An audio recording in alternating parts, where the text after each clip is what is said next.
ઓમ શ્રી ગણેશાય નમઃ. જય શ્રી કૃષ્ણ મિત્રો. અન્નનું અપમાન ક્યારેય ન કરવું. અન્નનું અપમાન કરવાથી શું થાય છે મિત્રો, એ આપણે આ વાર્તાના માધ્યમથી સમજીશું. એક શહેરમાં ઉર્મિલા, તેનો પતિ અને તેની સાસુ સાથે તે રહેતી હતી. ઉર્મિલાના પતિનો વ્યાપાર, એનો ધંધો, એને કિરણા સ્ટોર, જે આ બધું ભોજન સામગ્રી રાખે, કરિયાણાની સામગ્રી રાખે, એનો સ્ટોર હતો. બહુ ધમધોકાર એનો વ્યાપાર ચાલતો હતો. તેના ઘરમાં ધન ધાન્યની કોઈ પણ જાતની કમી ન હતી. માટે એના ઘરમાં ફળ, શાકભાજી, અનાજ ભરપૂર માત્રામાં આવે. પણ કહેવાય છે ને કે કોઈ પણ વસ્તુ સરળતાથી મળી જાય ને તો એ વસ્તુની માણસને કદર નથી થતી. બસ આવું જ ઉર્મિલાની સાથે થયું. એના ઘરમાં ખાવા પીવાની વસ્તુની કોઈ કમી નહીં, માટે ઉર્મિલાને તેની કદર ન હતી. તો એક દિવસ તેની સાસુ તેને બોલે છે, કહે છે કે ઉર્મિલા, આ શું હું જોઈ રહી છું કે તે રાતની દાળ ફરીથી ગટરના નાળામાં ફેંકી દીધી. હમણાં હું જ્યારે બહારથી ઘરમાં આવી રહી હતી ત્યારે મેં જોયું કે દાળ ગટરના નાળામાં પડી હતી. બહુ બધી દાળ ફેંકી દીધી તે. અરે, એટલું ખાવાનું બનાવને, જેટલું જરૂરી છે, જેટલું ખવાય, જેટલું આપણે ખાઈ શકીએ એટલું જ ખાવાનું બનાવ. આમ ગટરમાં ન નાખ. આમ ગટરમાં નાખવાથી અન્નનું અપમાન થાય છે. માં અન્નપૂર્ણા રિસાઈ જશે. એટલે ઉર્મિલા બોલી, શું માજી, તમે પણ આવી બધી વાતો પર વિશ્વાસ કરો છો? હવે જો ઘરમાં કોઈ જાતની તંગી નથી, આપણે બધી જ રીતે સારું છે, તો આપણે રાતની દાળ સવારે શું કામ ખાઈશું? આપણા ઘરમાં ક્યાં કોઈ જાતની કમી છે? જ્યારે ભગવાનની દયાથી અન્ન ધનના ભંડાર ભર્યા છે, તો પછી આપણે વાસી ખાવાનું શું કામ ખાઈએ? આપણે તાજું બનાવીને જ ખાઈશું ને. રાતની પડેલી દાળ સવારે કોઈ નહીં ખાય, માટે મેં ગટરમાં ફેંકી દીધી માજી.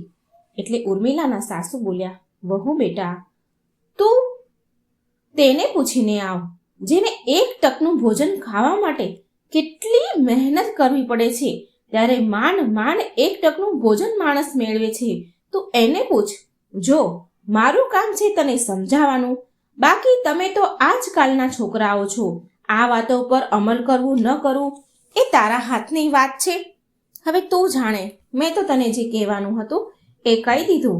ઉર્મિલાની સાસુ સમજાવીને થાકી ગઈ. પણ ઉર્મિલાને તો એની વાત ખોટી જ લાગે. એની સાસુની વાતો બધી એને મગજમાં જ ન લે. એને ખોટું લાગે, ખરાબ લાગે. ઉર્મિલા રોજ વધારે ને વધારે પ્રમાણમાં ભોજન બનાવે, વધારે ને વધારે પ્રમાણમાં રસોઈ બનાવે અને ભોજનનો બગાડ કરે. અને આ ભોજનનો બગાડ કરવામાં એને કોઈ ખરાબી લાગતી ન હતી. એને કંઈ ખોટું નહોતું લાગતું કે આ ભોજનનો બગાડ કરવો એ સારું ન કહેવાય. આ વાત એને સમજાતી નહોતી. એક દિવસ ખાવાનું બનાવી રાતમાં રાજના ચાવલ પડ્યા હતા. ખાવાનું બનાવવાવાળી એને પૂછવા આવી. એક ખાવાનું બનાવનારી એના ઘરમાં રોજ આવીને જમવાનું બનાવતી હતી. તો એક દિવસ તે ઉર્મિલાને પૂછે છે કે ઉર્મિલા ભાભી, રાતના રાજમાં ચાવલ પડ્યા છે, તો તેનું હું શું કરું? તો ઉર્મિલા બોલી કે કરવાનું શું, ગટરમાં ફેંકી દે. એટલે જમવાનું બનાવવાવાળી, જે રસોઈ કરવાવાળી આવતી હતી, એ બોલી કે તો ભાભી, બપોરના જમવામાં હું શું બનાવું? ભાભી મને જરીક કહી દો. એટલે ઉર્મિલા બોલી કે અરવીનું શાક, રોટલી અને કઢી ભાત બનાવી દે. એટલે ઉર્મિલાની સાસુ સાંભળી ગઈ. એટલે આવીને બોલી, અરે ઉર્મિલા, અરવીનું શાક, રોટલી, કઢી ભાત આટલું બધું કોણ ખાશે? આનંદ દીકરો, મારો દીકરો, તારો પતિ બહાર ગયો છે. ઘરમાં ખાવાવાળા માત્ર તું અને હું બે જ વ્યક્તિ છીએ. તો ઉર્મિલા આટલું બધું ખાવાનું શું કામ બનાવી રહી છે? તો ઉર્મિલાને બહુ ગુસ્સો આવ્યો એની સાસુ ઉપર અને બોલી કે માજી, હું બહુ દિવસથી જોઈ રહી છું, કેટલાય દિવસથી હું સાંભળી રહી છું કે તમે બહુ ખાવામાં રોકટોક કરવા લાગ્યા છો. હરેક સમયે ખાવામાં નજર લગાવો છો, ટોક્યા જ કરો છો. આવું થોડી હોય, આવું નહીં ચાલે માજી. તમારી આ ખાવા પર ટોકવાની આદત મને જરા પણ સારી નથી લાગતી. એટલે તેની સાસુ બોલી, વહુ બેટા, હું નજર નથી નાખતી, હું ટોકતી નથી. હું તો તને સારા માટે જ કહું છું કે રાતે કેટલા બધા રાજમા ચાવલ તે બનાવી દીધા અને ખબર હતી તને કે આનંદ 2-3 દિવસ માટે બહાર ગયો છે. માત્ર ખાવામાં હું અને તું બંને જ જણા છીએ અને આપણે રાત્રે રાજમા ખાતા નથી. છતાં પણ તે અડધો કિલો ઉપર રાજમા બનાવડાવ્યા. કેમ આટલો બધો બગાડ કરે છે? બોલ, મને કહે. હવે તારે એ રાજમા ચાવલ ફેંકવા પડે છે કે નહીં? સવારમાં નાસ્તામાં તે પકોડા તળાવ્યા, એટલા માટે એ પણ ભારે ખોરાક થઈ ગયો અને હજી તો સવારે ખાધું છે અને અત્યારે બપોરમાં તું કઢી, ભાત, રોટલી, શાક બધું જ બનાવીશ તો બગાડ થશે. ઉર્મિલા કટાક્ષમાં બોલી. ઝઘડો કરતા કરતા બોલી, કઈ વાંધો નહીં, જો વધારે બની જશે ને તો હું રાત્રે ફેંકી દઈશ. જો તમારે ન ખાવું હોય ને તો તમે રહેવા દેજો, ન ખાતા. ઉર્મિલાએ બહુ બધું ખાવાનું બનાવડાવી લીધું પણ કોઈએ કંઈ ખાધું નહીં. 2 વ્યક્તિ કેટલું ખાઈ શકે? માટે ઉર્મિલાએ બધું જ ઢગલા બંધ ખાવાનું તપેલીઓ ભરી હતી એ રોડ ઉપર ફેંકી રહી હતી. અને એ જ રસ્તા પરથી એક સાધુ મહારાજ, જે સાચા સંત હતા, એ ત્યાંથી જઈ રહ્યા હતા અને એ સાધુએ આ ઉર્મિલાને આવી રીતે તપેલું ભરીને ભોજન ફેંકતા જોયા. તો એ સાધુએ પૂછ્યું કે શું થયું બેટા?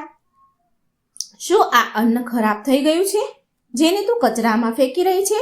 એટલે ઉર્મિલા બોલી કે અરે સાધુ મહારાજ, અમારા ઘરે ભોજન ખરાબ હોય ત્યારે અમે નથી ફેંકતા, પણ જ્યારે અમારે ખાવું ન હોય, અમને એવું લાગે કે આને કોઈ ખાવાનું નથી એટલે અમે વધેલું અનાજ ફેંકી દઈએ છીએ. ઘણું વધ્યું છે એટલા માટે અમે ફેંકી દઈએ છીએ. હવે અમે બપોરે જમી લીધું છે આ જમવાનું અને ફરી આ ભોજનને હવે કોઈ ખાવાનું નથી. આ ભોજન રાત્રે અમે ફરી ખાતા નથી માટે હું ફેંકી રહી છું. હવે રસોઈ ઘરમાં કંઈ આ બધું રાખીને રસોડું થોડી ભરવાનું છે મારે. એટલે તે સાધુ મહારાજ બોલ્યા, આવું સારું ભોજન છે જે ખાવા લાયક છે તેને તું કચરામાં ફેંકે છે એ સારી વાત નથી. સારા ભોજનને કચરામાં ન ફેંકવું જોઈએ. આમ કરવાથી માં અન્નપૂર્ણા નારાજ થઈ જાય છે. અન્ન ફેંકવું એ બહુ ખોટી વાત છે. આની જગ્યાએ તું આ અન્ન સારું છે, ખાવા લાયક છે તો ગરીબ કે ભૂખ્યા લોકોને વેચી દે. આનાથી તને એની દુઆ, આશીર્વાદ પણ મળશે અને અંતરાત્મા તૃપ્ત થશે જમીને. એટલે ઉર્મિલા બોલી કે સાધુ મહારાજ, આટલો સમય કોની પાસે હોય કે આ અન્ન લઈને હું ભૂખ્યા ગરીબ લોકોને શોધતી ફરું, આ ખાવાનું બનાવીને હું વેચ્યા કરું? અને સૌથી મોટી વાત તો એ છે કે ખાવા બનાવવાના ભોજનના પૈસા અમારા વપરાય અને મજા ગરીબ ભિખારી લે. મને આ ન ફાવે. તો આ ક્યાંથી સાચી વાત છે? મને તો સાધુ તમને જોઈને એવું લાગી રહ્યું છે કે ક્યાંક તમને તો આ ભોજનની લાલચ નથી ને? ઉર્મિલાની વાત સાંભળીને પેલા સાધુ મહારાજ ક્રોધી ભરાયા અને એ ઉર્મિલાને શ્રાપ આપી દે છે કે તું મારું અપમાન કરી રહી છો બેટા. જા, હું તને શ્રાપ આપું છું કે જે અન્નનું તું અપમાન કરી રહી છે ને એ અન્ન તારા ઘરમાં જ નહીં રહે. આટલું કહીને સાધુ મહારાજ ત્યાંથી ચાલ્યા ગયા. ઉર્મિલા મોઢું ફૂલાવીને ત્યાંથી નીકળી ગઈ, એના ઘરે પાછી આવી ગઈ. પણ ઉર્મિલાએ સાધુ મહારાજની વાતને મનમાં ન લીધી. એને ઘરમાં કોઈને કહી પણ નહીં. અને બરાબર એ જ દિવસે રાત્રે જ્યારે તે બધાને ખાવાનું પીરસતી હતી ત્યારે એનો પતિ પણ આનંદ આવી ગયો હતો. પીરસતી હતી તો અચાનક તે શાકના તપેલામાં એક ગરોળી પડી. ઉર્મિલા ગભરાઈ ગઈ અને તેના હાથમાંથી શાકનું તપેલું પડી ગયું. ઉર્મિલા બોલી, અરે આ ગરોળી આમાં ક્યાંથી આવી? એટલે તેની સાસુ બોલી, કંઈ વાંધો નહીં ઉર્મિલા, આપણે માત્ર પાણી અને રોટલી જ ખાઈ લઈશું. એ રાત્રે પહેલીવાર ઉર્મિલા, તેનો પતિ અને તેનો સાસુ માત્ર રોટલી અથાણું ખાઈને સૂઈ ગયા. ઉર્મિલાને હજી પણ કંઈ સમજાયું નહીં. હજી પણ એને એનો ભૂલનો અહેસાસ થયો નહીં. બીજા દિવસે તેનો પતિ સવારે ઉઠ્યો તો તેના સમાચાર મળ્યા. તેને ખબર પડી કે ગોદામમાં ચોરી થઈ ગઈ છે અને બધું જ અનાજ ચોરોએ ચોરી લીધું છે. આનંદ હેરાન પરેશાન થઈ ગયો અને એની માતાને કહેવા લાગ્યો કે ખબર નહીં માં, આજ સુધી આવું ક્યારેય નથી બન્યું. આજ સુધી ગોદામમાં કોઈ દિવસ કઈ વસ્તુ નથી ચોરાઈ. લાખોનો માલ હતો માં, અને આમ બધો જ ચોરાઈ ગયો છે. હવે તહેવાર નજીક આવી રહ્યા છે, બધો જ માલ ચોરાઈ ગયો. હું તો ક્યાંયનો ન રહ્યો. બધું જ હું ઉધારથી મેં માલ ખરીદ્યો હતો. હવે હું એના પૈસા કેવી રીતે ચૂકવીશ માં? ઉર્મિલાની સાસુ કહે છે કે ન જાણે ભગવાન કોની નજર લાગી અમારા ઘરને. આનંદ ઉર્મિલાને કહેવા લાગ્યો, ઉર્મિલા, થોડું સમજી વિચારીને પૈસા ખર્ચ કરજે અને ભોજન પણ થોડું જ બનાવજે. જેટલું ખાવાનું હોય, જેટલું જોઈએ એટલું જ બનાવજે. એક ટાઈમ ખવાય તો એક ટાઈમનું જ ભોજન બનાવજે. મારી પાસે હવે એટલા પૈસા નથી કે આપણે ખુલ્લી રીતે, છુટ્ટી રીતે ખાઈ પી શકીએ. ધીરે ધીરે મુસીબત ત્યાં સુધી આવી ગઈ કે આનંદનું કામ એકદમ ઠપ થઈ ગયું.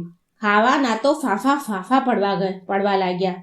જે ઘરમાં ત્રણેય સમય તાજું ભોજન બનતું હતું અને ઉર્મિલા કેટલાય તપેલા ભરીને ભોજન બરબાદ કરતી હતી, આજે એ ઘરમાં ગણીને રોટલીઓ બનવા લાગી.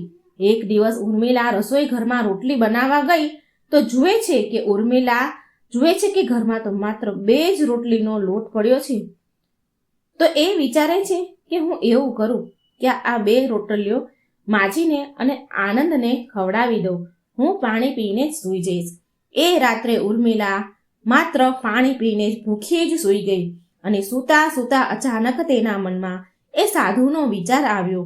તેનો શ્રાપ તેને યાદ આવી ગયો અને ઉર્મિલા ઊભી થઈને તરત જ એની સાસુ પાસે ગઈ અને એને વાત કરવા લાગી.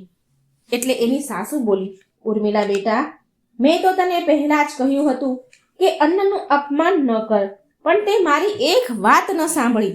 કેટલું ખાવાનું, કેટલું અન્ન ભોજન તે બરબાદ કર્યું છે. આના કરતાં તો તું કોઈ ભૂખ્યાને ખવડાવત તો તને પુણ્ય મળત. હવે હું એ સાધુ બાબાને ક્યાં શોધું જેનાથી એ આપણને ક્ષમા કરી દે, આપણને માફ કરે. તારી એક ભૂલના કારણે આજે આપણે નિર્ધન બની ગયા છીએ. પછી કેટલાય દિવસો સુધી ઉર્મિલા અને તેની સાસુ એ સાધુ મહારાજને કેટલી જગ્યાએ શોધવા ફરકતા હતા. જ્યાં ત્યાં એ સાધુ મહારાજને શોધવા ભટકી રહ્યા હતા. તો બહુ દિવસો શોધ્યા પછી એકવાર અંતે તેમને એ સાધુ મહારાજ એક ઝાડ નીચે ઉપદેશ દેતા દેખાયા. ત્યારે સાધુ મહારાજ ઉપદેશ આપી રહ્યા હતા કે હંમેશા યાદ રાખવું ભક્તો, ક્યારેય અન્નનો બગાડ ન કરો, અન્નને ખરાબ ન કરો. જો તમારા ઘરમાં અન્ન વધ્યું છે તો તેને કોઈ ભૂખ્યાને ખવડાવી દો, કોઈ ગરીબને આપી દો કે પછી ગાય, કૂતરા, પશુને, જાનવરને ખવડાવી દો. પણ ભોજનને ગટરમાં, નાળામાં ન ફેંકો, કચરામાં ન ફેંકો. આમ બચેલા ભોજનને ફેંકવાથી અન્નનો અનાદર થાય છે, માં અન્નપૂર્ણા નારાજ થાય છે. અને બીજી એક વાત પણ હંમેશા યાદ રાખવી કે ક્યારેય ખરાબ થયેલું ભોજન જે ખાવા લાયક ન હોય તો એવું ભોજન કોઈને ન ખવડાવવું, પશુ, પક્ષી, જાનવરને પણ નહીં. ઘણી વાર બગડેલું, ખરાબ થયેલું ભોજન બીજાને ખાવા માટે ઘણા લોકો આપી દે છે, પણ એ શરીર માટે બેહદ હાનિકારક હોય છે. ત્યારે ઉર્મિલા સાધુ મહારાજના પગમાં પડી ગઈ અને બોલી કે હે સંત, હે મહારાજ, મને માફ કરી દો. મારાથી બહુ મોટી ભૂલ થઈ ગઈ છે. હું હવે ક્યારેય અન્નનો અનાદર નહીં કરું. તમારો શ્રાપ પાછો લઈ લો મહારાજ. મારા ઘરમાં બહુ મુશ્કેલીઓ આવી છે. ખાવા માટે એક પણ અન્નનો દાણો નથી, એક કોળિયો ખાવા માટેનો નથી. ઉર્મિલાની સાસુ પણ બોલી, મહારાજ, મારી વહુને ક્ષમા કરી દો, એનાથી ભૂલ થઈ ગઈ છે. એટલે સાધુ મહારાજ બોલ્યા, ઠીક છે, જો હવે તને તારી ભૂલનો અહેસાસ થઈ જ ગયો છે તો હું તને ક્ષમા કરું છું. કાલે સવારે ભોજનની એક થાળી તારા દ્વાર પર આવેલા કોઈ ગરીબને ખવડાવી દેજે. તારા ઘરમાં ફરીથી સુખ સમૃદ્ધિ ધીરે ધીરે આવી જશે. અને યાદ રાખજે કે ક્યારેય ભોજનને ગટરમાં કે કચરામાં ન ફેંકવું જોઈએ. ઉર્મિલા તેની સાસુ સાથે ઘરે ગઈ, સાધુ મહારાજને પ્રણામ કરી. બીજા દિવસે સવારે જેમ તેમ કરીને એક થાળી માંડ ભોજન બન્યું અને એ ભોજન ઉર્મિલાએ દરવાજેથી નીકળતા એ ગરીબ પરિવારને એ ખાવા માટે આપ્યું.